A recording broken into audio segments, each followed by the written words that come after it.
Hermano, muy buenos días. Hoy es agosto 10 del 2023. Aquí desde San Bernardino, el sur de California. Hoy día vamos a continuar con el estudio de la oración según los institutos de Juan Calvino. Vamos a estudiar la entrada 9 y la entrada 10. Antes de seguir, entonces quiero que se unan conmigo en una oración. Padre, gracias por tu amor y tu misericordia. Que esta mañana, Señor, nos ayudes a poder entender este tema de la oración. Que tu gracia y tu amor a través del Espíritu Santo nos guíe a entendimiento. Así te pido en el nombre de nuestro Señor Jesucristo. Amén. Muy bien, entonces para continuar voy a compartir con ustedes mi documento que tiene que ver con la oración. Y aquí está. Muy bien.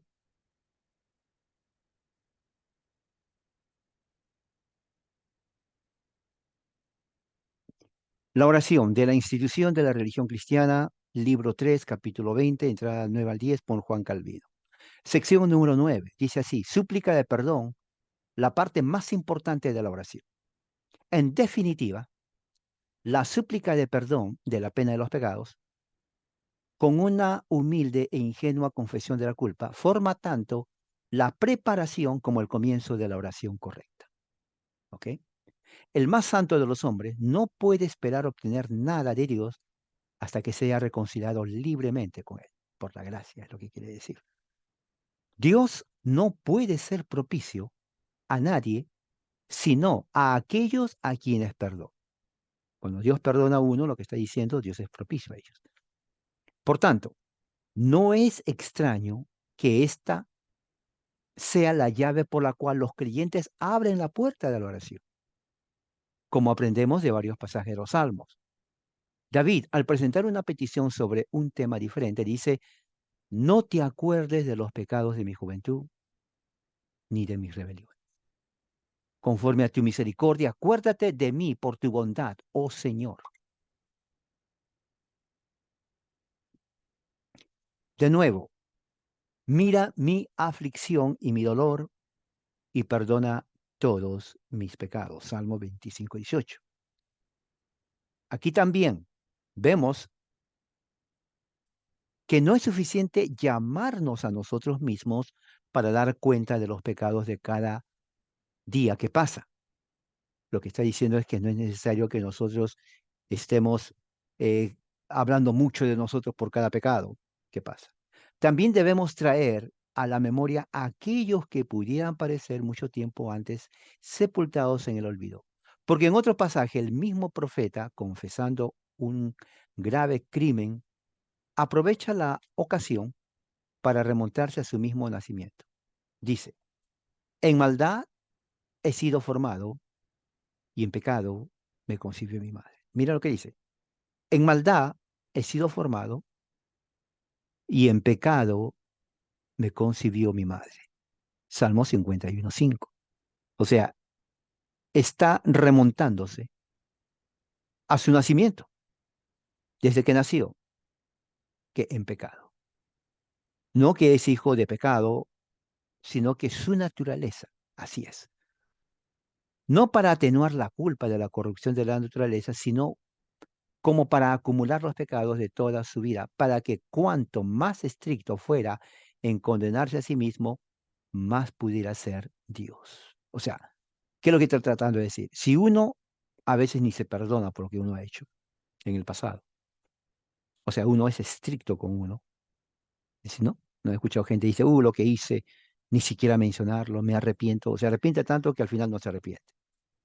Bueno, si uno es así, ¿cuánto más Dios es lo que está diciendo? Ya que Dios es un ser santo. Si uno como pecador no soporta sus pecados, ¿cuánto más Dios que es santo? Pero aunque los santos, en términos expresos, no siempre piden el perdón de los pecados, sin embargo, si ponderamos cuidadosamente esas oraciones, como se dan en las Escrituras, la verdad de lo que digo aparecerá fácilmente.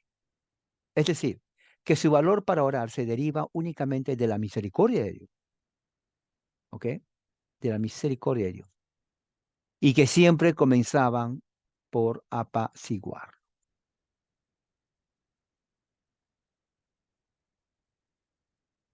O sea, para poder orar con valor no depende de nuestra estrategia o tal vez de nuestro atrevimiento. Depende de la voluntad de Dios, de la misericordia de Dios. Porque cuando Dios en su misericordia nos acepta, entonces podemos entrar con mucha confianza y no ser rechazados. Porque cuando un hombre interroga su conciencia, dice, está tan lejos de atreverse a poner sus preocupaciones familiarmente ante Dios, que si no confiar en la misericordia y el perdón, temblará ante el solo ante el solo pensamiento de acercarse a Él. Claro, antes de poner nuestras peticiones a Dios y acercarnos, tenemos que confiar en la misericordia de Dios, que Él nos va a escuchar,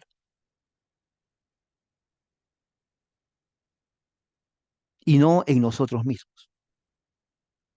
Como que, bueno, Dios tiene que escucharme. No, Dios no tiene que escuchar. Lo hace por gracia, que es diferente, y demanda humildad. Hay de hecho otra confesión especial. Cuando los creyentes anhelan la liberación del castigo, al mismo tiempo oran para que sus pecados sean perdonados, porque sería absurdo desear que se elimine el efecto mientras permanece la causa. Claro. Debemos cuidarnos de imitar a los enfermos tontos insensatos. O sea, aquí está dando una advertencia a los creyentes de no imitar a los que él llama tontos enfermos insensatos, que preocupados solo por curar los síntomas accidentales, descuidan la raíz de la enfermedad, ¿no? Es decir, bueno, por ejemplo, la fiebre implica infección. Y si bien es cierto, hay que bajar la fiebre, eso no elimina la infección. Mientras la infección esté ahí, va a haber fiebre. O sea, muchos se enfocan, ¿no?, en los accidentes o síntomas, pero no en la causa o la raíz de esa enfermedad. Es más, nuestro esfuerzo debe ser tener a Dios propicio incluso antes de que Él acredite su favor con signos externos. Tanto porque este es el orden que Él mismo elige, como si de poco valiera experimentar su bondad si la conciencia no sintiera que Él está apaciguado. Y así permitimos, y así permitirnos considerarlo amoroso totalmente, como dice Cantares 5:16.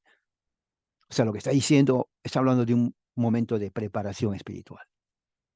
Antes de pensar y pedir a Dios o ah,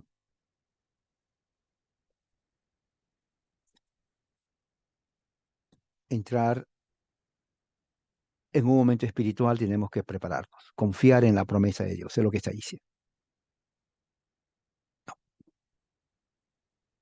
De esto incluso nos recuerda la respuesta de nuestro Salvador, habiendo determinado curar al paralítico, dice, tus pecados te son perdonados. Mateo 9:12. En otras palabras, Él eleva nuestros pensamientos al objeto que es especialmente deseable, es decir, la admisión en el favor de Dios.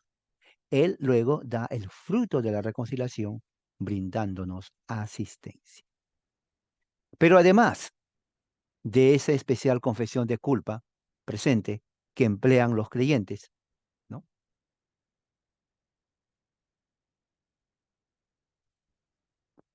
que emplean los creyentes,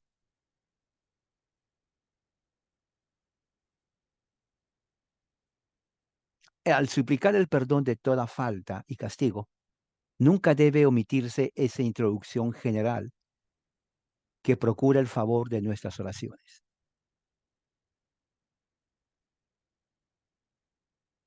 Porque las oraciones nunca llegarán a Dios si no están fundadas en la misericordia gratuita de Dios, obviamente. A esto podemos referirnos las palabras de Juan. Si confesamos nuestros pecados, Él es fiel y justo para perdonar nuestros pecados y limpiarnos de toda maldad. Por eso, según la ley, era necesario consagrar las oraciones mediante la expiación de sangre. ¿Se dan cuenta? Aquí estoy. Si está perdido. Tanto para que fueran aceptadas como para que el pueblo fuera advertido que eran indignos del alto privilegio hasta que, siendo purificados de sus impurezas, fundamenten su confianza enteramente de la oración sobre la misericordia de Dios. Voy a leer otra vez. A esto podemos referirnos a las palabras de Juan. Si confesamos nuestros pecados, Él es fiel y justo para perdonar nuestros pecados y limpiarnos de toda maldad. Por eso, según la ley, era necesario consagrar las oraciones mediante la expiación de sangre. ¿Se acuerdan? Eso está en Génesis y en otros pasajes del Torah o la ley. Por tanto, para que fueran aceptadas, como para que el pueblo fuera advertido, que eran indignos del alto privilegio, hasta que siendo purificados de sus impurezas, fundamente su confianza enteramente de la oración sobre la misericordia de Dios. O sea, oramos porque Dios nos escucha, no porque Él tiene que escucharnos, que es diferente. Ok, voy a repetir. Oramos por la misericordia de Dios, no porque Él esté en el deber de escucharnos, que es diferente, porque Él no tiene que hacerlo porque somos pecadores. Sin embargo, nos acercamos por el sacrificio de Cristo en la cruz del Calvario, con plena confianza, por méritos de Él.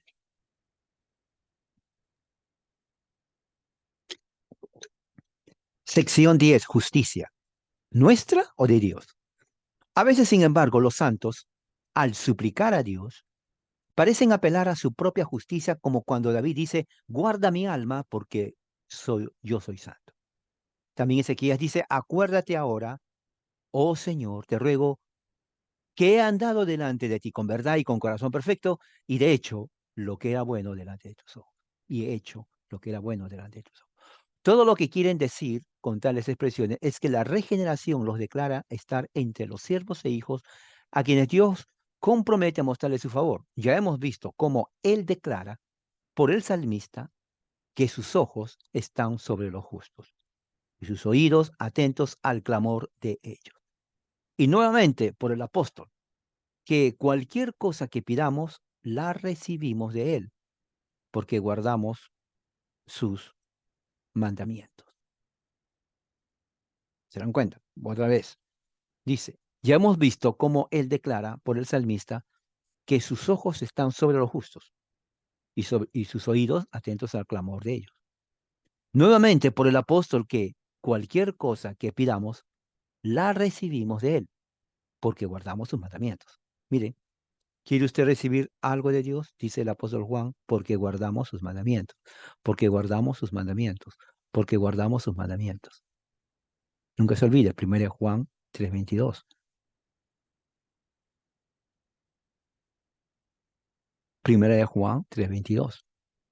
En estos pasajes, él no fija un valor en la oración como una obra meritoria. O sea, no es porque oramos, somos personas que adquirimos méritos, sino que se propone establecer la confianza de aquellos que son consistentes de una integridad e inocencia no fingidas, como deben poseer todos los creyentes. O sea, no es tanto la oración que nos amerita estar con Él, sino es nuestra vida, por la gracia de Cristo. Es lo que está diciendo. Pues, lo dicho por el ciego que había recobrado la vista está en el perfecto acuerdo con la verdad divina. Dios no oye a los pecadores. Es lo que dijo el ciego, ¿no? Porque decían que un hombre pecador, bueno, el ciego no es apologista, era un hombre muy, diríamos, ah, ordinario, pero recibió el milagro de Dios. Entonces él dice, Dios no oye a los pecadores, o sea, es una verdad. Siempre que tomemos el término pecadores en el sentido comúnmente usado por la Escritura para significar aquellos quienes sin ningún deseo de justicia están durmiendo seguros en sus pecados. Claro, porque alguien puede decir, bueno, pero nadie es perfecto. Sí, pero no está hablando de eso. ¿Se dan cuenta? O sea, siempre el sofista evade la pregunta o la afirmación trayendo siempre un hombre de paja. ¿Qué significa hombre de paja? Un argumento que nadie está hablando. Nadie está hablando de eso. ¿Ok? Porque ningún corazón se elevará jamás a la oración genuina que no anhele al mismo tiempo la santidad. Claro. O sea, si alguien está orando es porque quiere estar cerca de Dios, eso es santidad. Pero se imagina a alguien que ore, pero en su mente estaba, "Oh, tengo que orar porque es una obligación". Posiblemente muchos hagan eso. Por eso que una oración de labios, no más de un minuto, suficiente. Yo no sé por qué lo harán, porque no significa nada eso. Es como poner agua en un vaso sin base. O sea, usted pone agua, puede poner todas las aguas que quieran, pero nunca se va a llenar porque no hay base. Bueno, el hombre que ora así, de nada sirve que ore. Corresponden a tales promesas aquellas súplicas en que los santos aluden a su pureza e integridad, para que así tengan, en su propia experiencia, una manifestación de lo que todos los siervos de Dios están hechos, o mejor dicho, están para esperarles.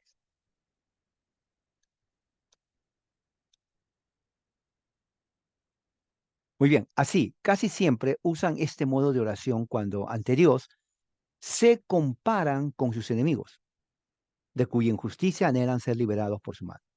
Al hacer tales comparaciones, no es de extrañar que presenten su integridad y sencillez de corazón, para que así, por la justicia de su causa, el Señor esté más dispuesto a socorrerlos. No le robemos, dice aquí Calvino, al piadoso